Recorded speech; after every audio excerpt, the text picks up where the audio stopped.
Good morning, Zodiac, and welcome. It's a soul family read for the 14th of October. I know I can get the month right. The days and the week are it's tough for me. But I'm usually there, for the month, I'll tell you what degree everything is at and my chart, in terms of transit. So soul family read, collective read, whoever resonates, doesn't matter your sign. Think Terrence McKenna, find the others. I know I'm in close. It's a rough morning for me. I'm going to do this, see how it goes, and, it's recorded, so if I feel like it's not working, I'll pull it.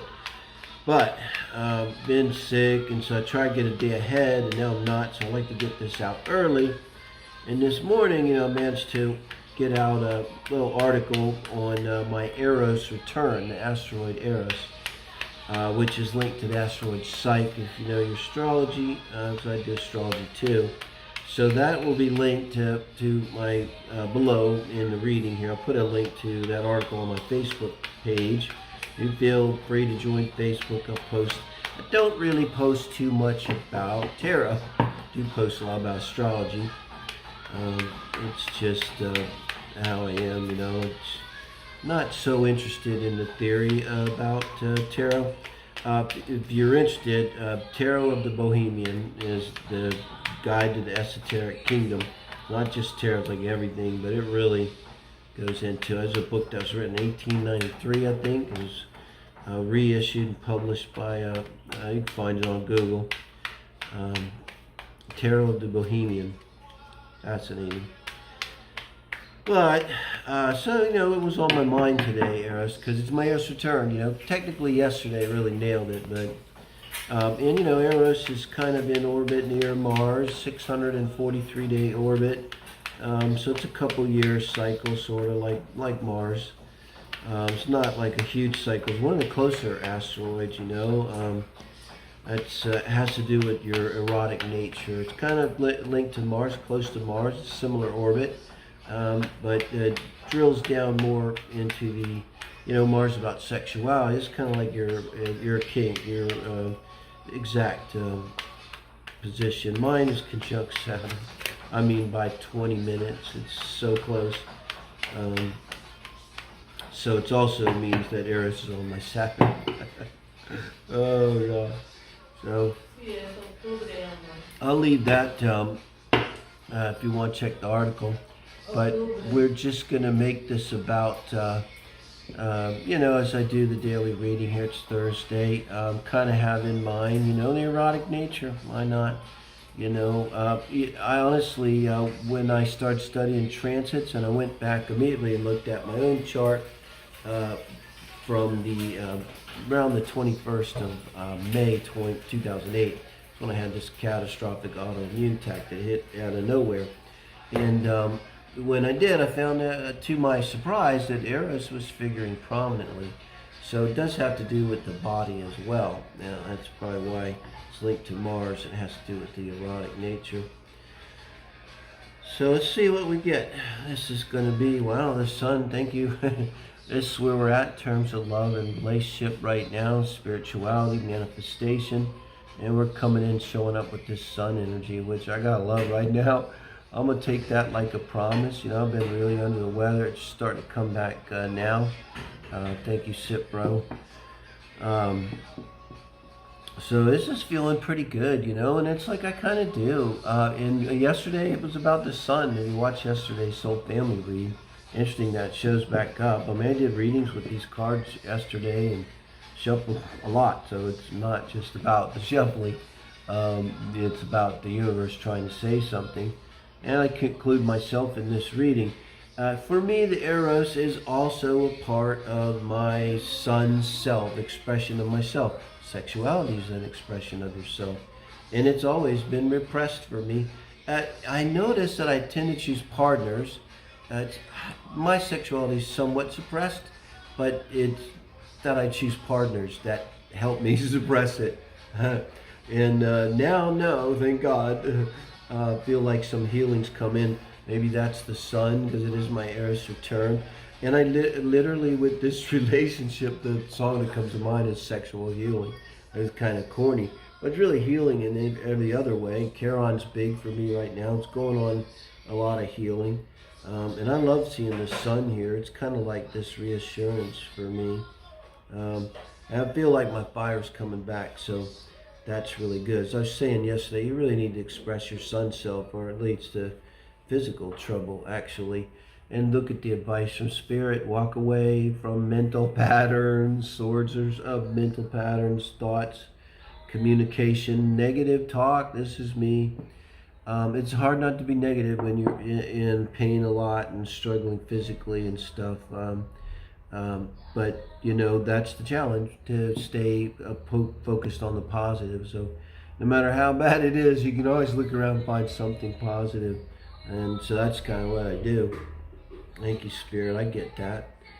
And this is the advice from Spirit. Geez, thank you. It's like, I think Spirit knows I'm kind of tired today. This is like, it's so direct, you know. It doesn't really require interpretation. So the advice from Spirit is to bring things into balance here. And Two of Pentacles, I want to say, you know, this is the Sun's major arcana. That's a blessing there. It's saying that, you know, I feel like, you know, I'm in a good place to get back into my sun self, to manifest in spite of everything. You know, I'm being positive, I'm feeling blessed, I'm feeling genuinely grateful, honestly. So this is bringing things into balance in our personal life, because this is personal energy. This is making the effort. This is not something the angels do with us. This is getting enough sleep, eating right, exercising, loving ourselves, self-care. I mean, everything from going to the dentist when you need to go, and brushing your teeth when you need to, and taking care of your body, and balancing your life. And boy, I tell you, that speaks to me huge. Saturn, 6th house transit, daily routine, really struggling in a good way, learning and doing what's necessary to have a balanced life, and be able to do my work here. And it's been really stressful. And now I'm up to 5 readings, and plus, you know, I have a lot of research I do with astrology. I do charts, and, you know, I'm getting better, but, you know, if I do a personal chart and I take someone's money, you know, I'm going to spend a couple hours at least, you know, going over their chart. Usually it's something I'm going to have to research. And then, you know, an hour, hour and a half talking to them, merely more. I usually go into more. So that's hours a day. And I want to have time left over, you know, to have a life. Excuse me. So that's what all that's about. And it's good advice. And again, it's a blessing. It's thank you. I'm doing it. And the outcome is the Tower. Yeah, it's like something's coming down. The Tower's not bad. It's like, this is, I know the Tower. I want the Tower down. Excuse me. I just got a cough and get it over with. So the Tower's coming down. It's kind of a process, I think. And it's ongoing. It's part of transformation, you know. The Tower, I think a lot. And it's Uranus energy too. Uranus is stationing. It's slowing down. It's a while yet, but I think it's at 14 degrees. It's opposing my Venus energy here. And I still got Saturn squaring my Venus. It's all kind of problems for me. A channel here, I get it. I saw that square. I said, I'm kind of screwed this year, you know, but I still got to keep doing what I'm doing. 2 of Pentacles, balancing things, keeping it going, and trust that, you know, the reward will come. But I think we're in for this. Don't be afraid of it, you know, but something's going to come along. You know, we got the Sun as we're coming in, and then we got the Tower. And so it's not to be afraid of. This could very much be something's going to be cleared out of our way. I got the feeling. This is not like a bad thing at all. This is like something I think is going to miraculously, I'm going to say miraculously, unexpectedly, Uranus energy. Look at where Uranus is in your chart. Saturn's going to be coming back into square with it now that it's direct. They're going to have I don't think it's really a final square. This is a long dance with the Saturn-Uranus square. It's a huge year, people. Personally, things are breaking apart. Things are changing. New cycles starting. Got to break it up, you know. Unless you're bang wrong and everything's fine, and you just keep going. That's not the case for many of us. Probably if you're not watching tarot, it's not the case. If you are watching tarot, it's not the case. So this is going to be something that comes along. Think of it like something that clears the path for us, clears the path. And try to keep that in mind, because when it happens, it might be like, oh, fuck. But if you really thought and think about it, years later, you look back, this kind of thing, you'll be absolutely sure, wow, thank God that happened. It was for the best. But we might, because of tarot, hopefully watching this, immediately as it happens, I think we're going to feel, ah, ha, ha, I see what's going on here. Thank you, Spirit. Thank you. And everybody else might be going, oh my God, and you're just going, thank you. I get it. Thank you. I see what's going on here. Absolutely. The way it's going to be. And the Queen of Cups again on the bottom of the deck.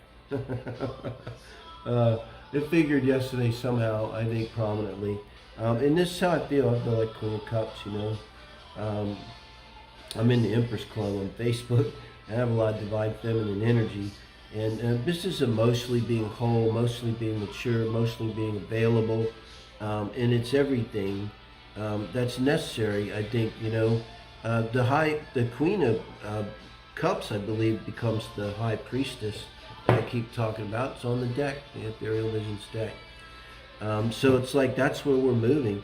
Maybe what happens is whatever this tower is, this is what sets us up to move really into our energy, which might be, you know, I believe if you're watching this soul family read, you know, healers, light workers, whatever you're doing, you know, this maybe is going to be the leveling up from the Queen of Cups, which is awesome. Just stay like that and die happy as a queen, you know. But maybe what we're leveling up to is the High Priestess. You know, it gets a little more serious, takes everything to a higher level. So thank you, guys. I'm sorry I'm behind on some of the readings. I still got to do the singles for Gemini and Cancer. And I'm going to try to get back on track today. We'll see. I'll probably be a day behind, but we'll be putting out 4 readings with the Gemini and Cancer singles reading. And then the Leo and Virgo soul, the heart spreads for them, and which is for Wednesday normally, but I'm a day behind. And then also the singles for Leo and Virgos. I hope we get caught up by the end of the week here as I get to feeling better. So, thank you guys. I like this reading. I mean, I tried to do it quick because I ain't got a lot in me, but it's very reassuring to me. It's dead on, and it's just very cut and dry. Thank you guys.